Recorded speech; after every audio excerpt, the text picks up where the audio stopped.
Well, it's elbows up, Canada, but it looks like we don't have a deal. And here's why.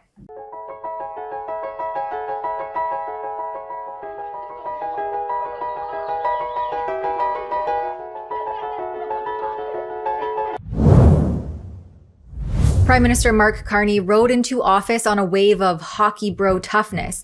Elbows up against Trump, never the 51st state.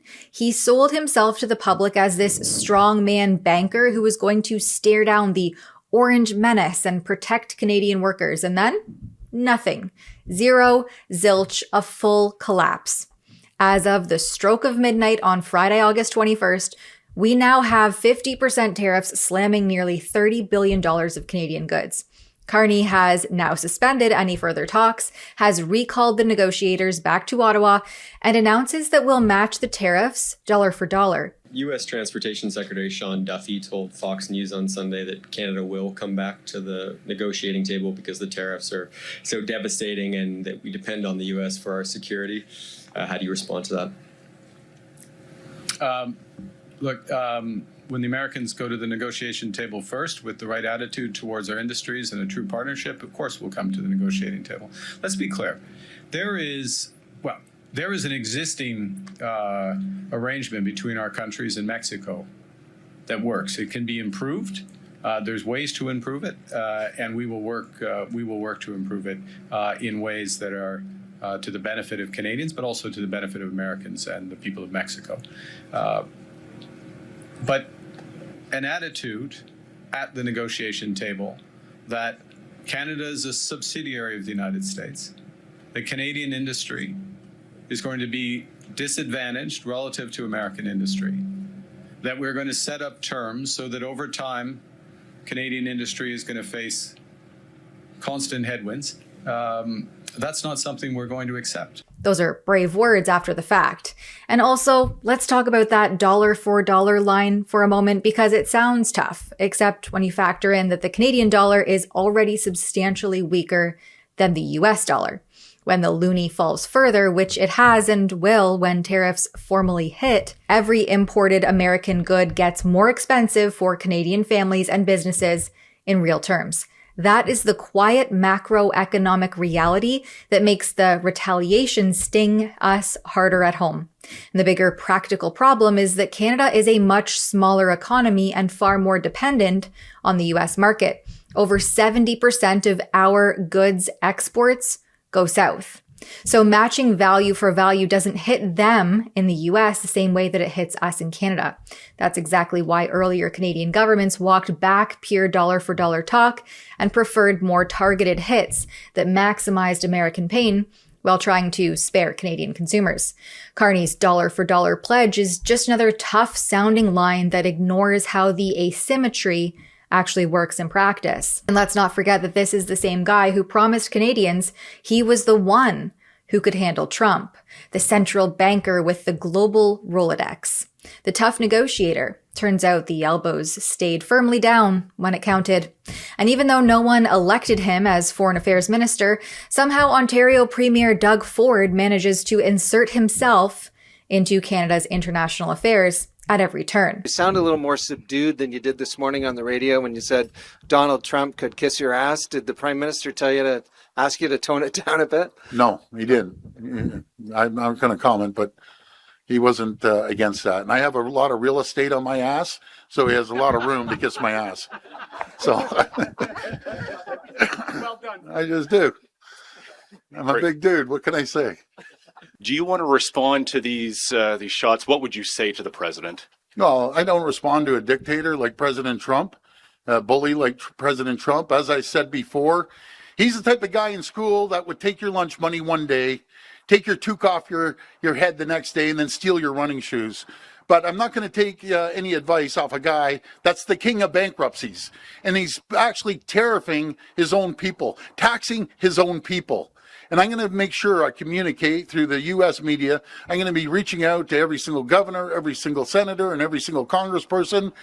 And when it comes to the midterms, I have a message to the Americans. Don't vote in a person that's going to kill your jobs. He ran on creating more jobs. Last time I checked, jobs went down in the U.S. and Ontario created more jobs. He ran on reducing the cost of living. Last time I checked, food's more expensive down there. Homes are more expensive. And the reason homes are more expensive because he has a tariff on our lumber, which 33% of all homes that are built in the U.S. use Canadian lumber. So I'm not going to take lessons off President Trump. He's the last guy that I would take any lessons off. And it's about Team Canada. But here is the unfiltered American perspective.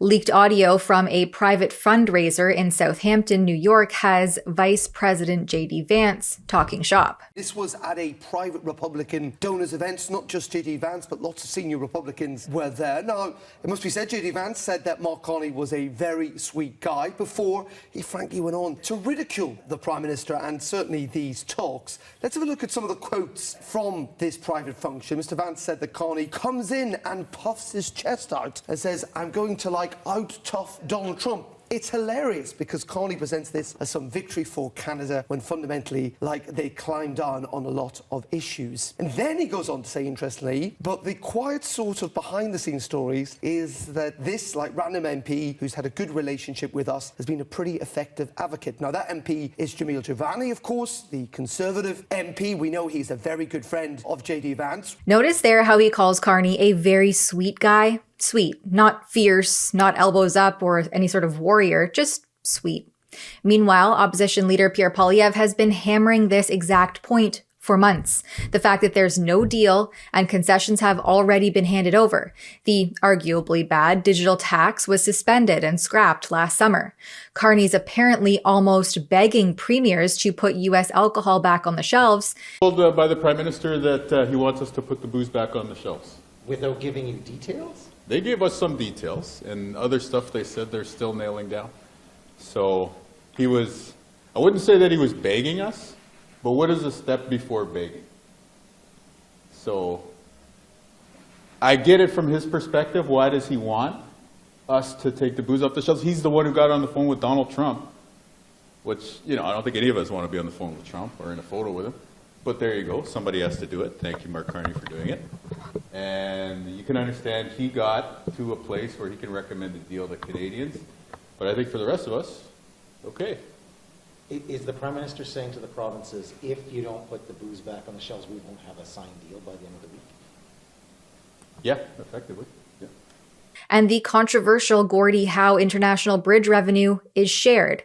Yet there's still no protection for Canadian industries or our workers. Finally, we've already seen how Mr. Carney was wrong about every major economic issue of the last decade. But he's wrong again about something else, and perhaps even more dangerous. He's wrong to suggest that we can have a permanent rupture with our biggest customer and closest neighbor in favor of a strategic partnership for a new world order with the regime in Beijing. A regime the Prime Minister said himself a year ago was the biggest threat to Canada. Let's get real. We sell 20 times more to the United States than we sell to China. That ratio might change a little bit. It might moderate, but at a fundamental level, they will always be our biggest customer. We need a tariff-free deal. We need to get these obstacles out of the way. Remember when Carney point blank admitted he was pivoting us, whether we liked it or not, to a China-centric New World Order? The world has changed much since that last visit.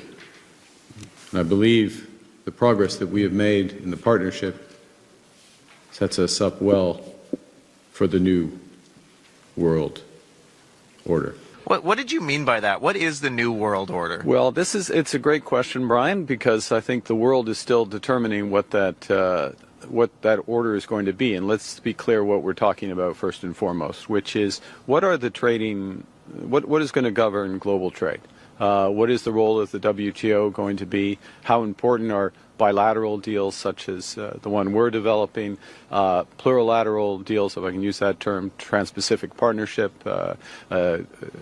potential linkages between Trans-Pacific Partnership and the EU?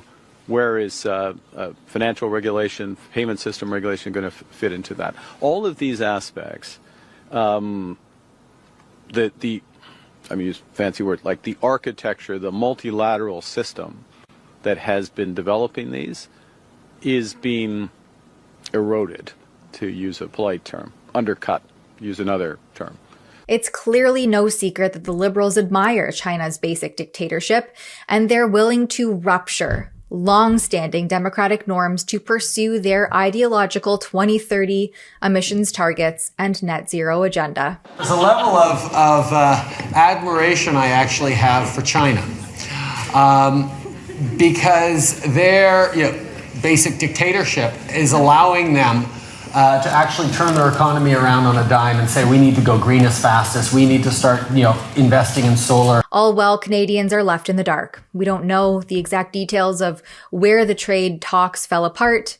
There is still to come bailout talk that smells like COVID-era CERB 2.0, and a parliament that somehow doesn't need to be recalled to answer for any of this. Canadian workers instead get to hold the bag while Carney comes back from his European summer vacation. Stay tuned for more at recallparliament.com, because it sounds like, despite the decimation already, the trade war is only getting started. For Rebel News, I'm Tamara Ugolini.